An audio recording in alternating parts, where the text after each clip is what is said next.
flow, the crow, the no, the row, the bro, the so, the grow, the low, the bow, the yo, the foe, the go, the flow, the crow, the yo.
Happy to join with you today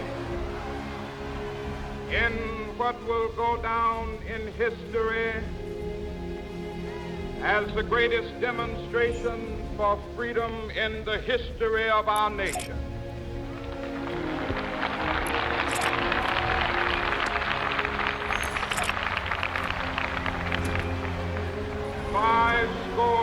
Years ago,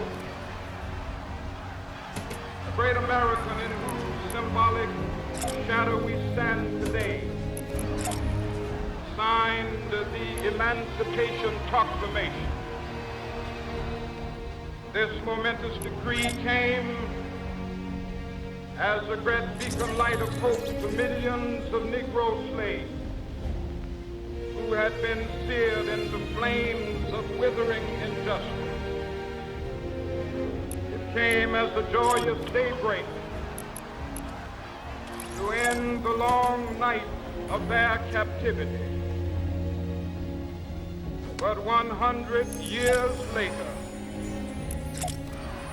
the Negro still is not free. 100 years later, the life of the Negro is still sadly crippled by the manacles of segregation and the chains of discrimination. 100 years later, Negro lives on a lonely island of poverty in the midst of a vast ocean of material prosperity. 100 years later,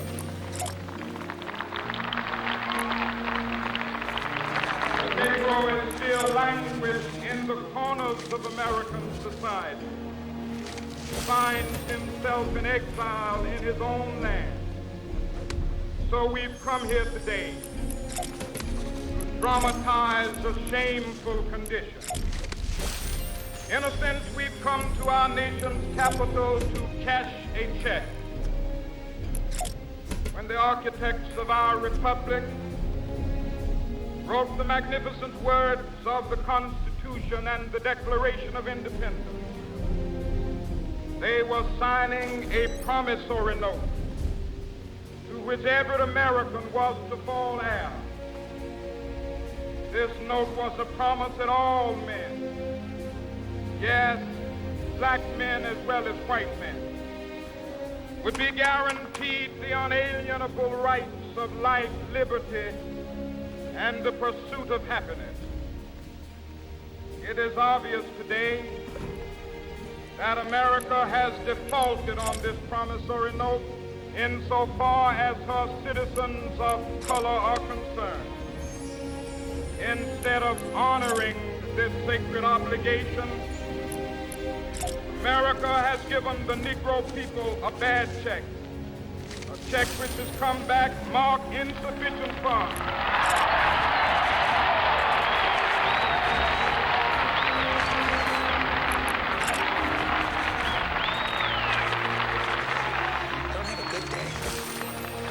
But we refuse to believe that the Bank of Justice is bankrupt. We refuse to believe that there are insufficient funds in the great vaults of opportunity of this nation. So we've come to cash this check, a check that will give us upon demand the riches of freedom and the security of justice.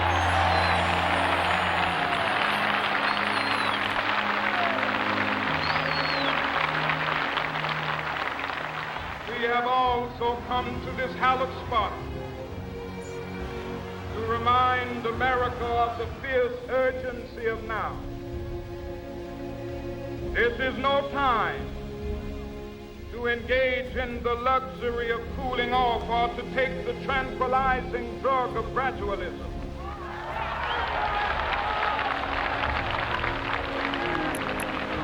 Now is the time to make real the promises of democracy. Now is the time to rise from the dark and desolate valley of segregation to the sunlit path of racial justice. Now is the time to lift our nation from the quicksands of racial injustice to the solid rock of brotherhood. Now is the time make justice a reality for all of God's children. It would be fatal for the nation to overlook the urgency of the moment. This sweltering summit of the Negro's legitimate discontent will not pass until there is an invigorating autumn of freedom and equality. 1963 is not an end, but a beginning. Those who hoped that the Negro needed to blow off steam and will now be content will have a rude awakening if the nation returns to business as usual.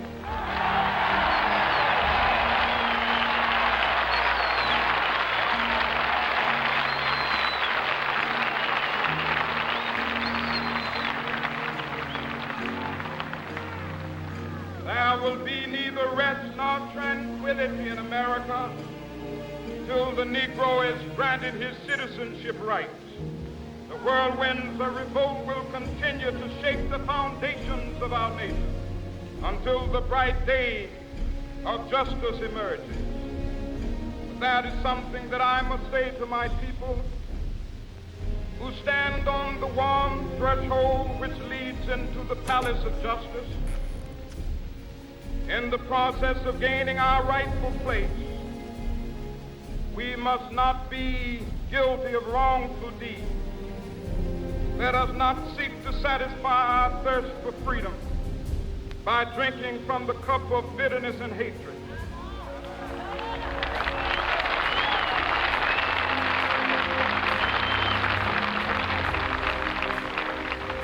We must forever conduct our struggle on the high plane of dignity and discipline. We must not allow our creative protests to degenerate into physical violence. Again and again, we must rise to the majestic heights of meeting physical force with soul force. The marvelous new militancy which has engulfed the Negro community must not lead us to a distrust of all white people. For many of our white brothers, as evidenced by their presence here today, have come to realize that their destiny is tied up with our destiny.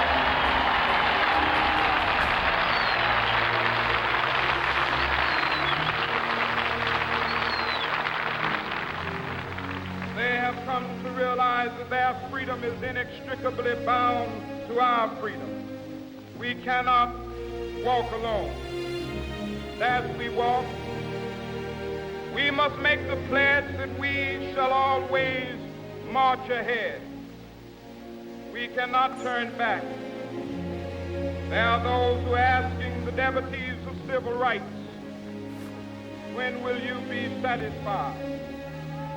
We can never be satisfied as long as the Negro is the victim of the unspeakable horrors of police brutality.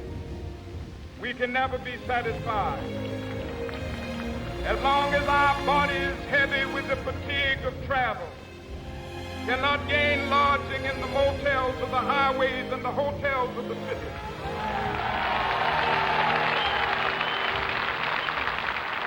We cannot be satisfied as long as the Negro's basic mobility is from a smaller ghetto to a larger one.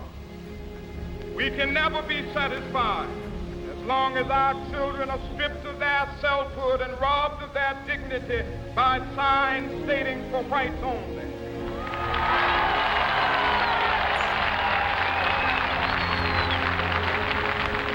We cannot be satisfied as long as a Negro in Mississippi cannot vote and a Negro in New York believes he has nothing for which to vote.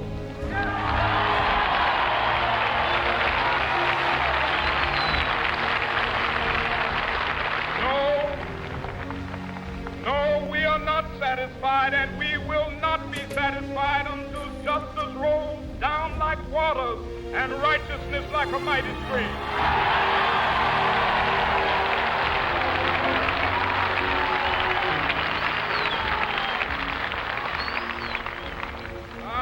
Not unmindful that some of you have come here out of great trials and tribulations. Some of you have come fresh from narrow jail cells. Some of you have come from areas where your quest for freedom left you battered by the storms of persecution, staggered by the winds of police brutality. You have been the veterans of creative suffering. Continue to work with the faith that unearned suffering is redemptive. Go back to Mississippi. Go back to Alabama. Go back to South Carolina. Go back to Georgia. Go back to Louisiana. Go back to the slums and ghettos of our northern cities, knowing that somehow this situation can and will be changed. Let us not wallow in the valley of despair. I say to you today, my friend,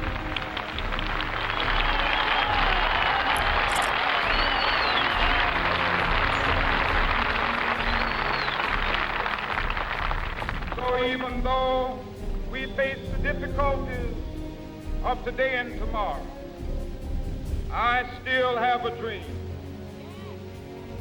It is a dream deeply rooted in the American dream. I have a dream that one day this nation will rise up, live out the true meaning of its creed. We hold these truths to be self-evident, that all men are created equal.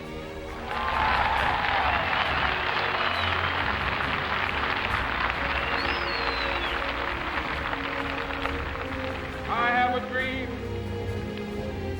that one day on the red hills of Georgia, sons of former slaves and the sons of former slave owners will they be able to sit down together at the table of brotherhood. I have a dream that one day Even the state of Mississippi, a state sweltering with the heat of injustice, sweltering with the heat of oppression, be transformed into an oasis of freedom and justice. I have a dream. My 4 little children will one day live in a nation where they will not be judged by the color of their skin, but by the content of their character. I have a dream today.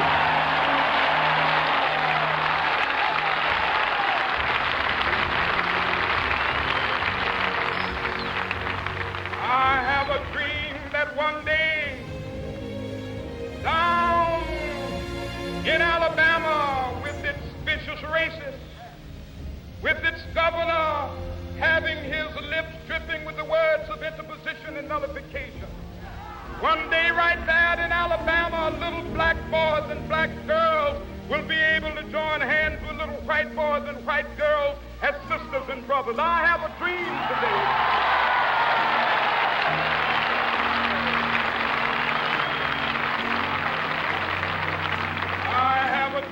That one day every valley shall be exalted, every hill and mountain shall be made low, the rough places will be made plain, and the crooked places will be made straight, and the glory of the Lord shall be revealed, and all flesh shall see it together.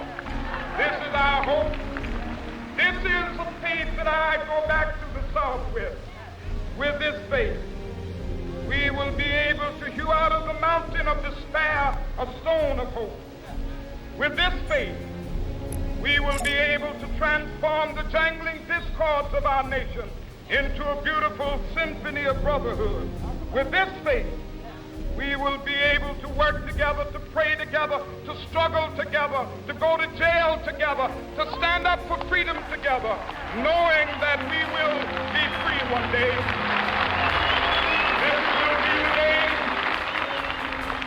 This will be the day when all of God's children be able to sing with new meaning, my country, tears of thee. Sweet land of liberty of thee I sing. Land where my fathers died, land of the pilgrim's pride.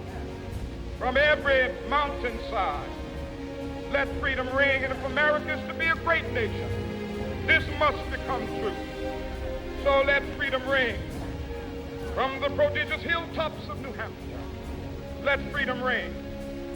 From the mighty mountains of New York, let freedom ring. From the heightening Alleghenies of Pennsylvania, let freedom ring. From the snow-capped Rockies of Colorado, let freedom ring. From the curvaceous slopes of California. But not only that, let freedom ring from Stone Mountain of Georgia. Let freedom ring from Lookout Mountain of Tennessee. Let freedom ring from every hill and molehill of Mississippi, from every mountainside. Let freedom ring, and when it happens, when we allow freedom ring, when we let it ring from every village and every hamlet, from every state and every city, we will be able to speed up that day when all of God's children, black men and white men, Jews and Gentiles, Protestants and Catholics, will be able to join hands and sing in the words of the old Negro spiritual, free at last, thank God of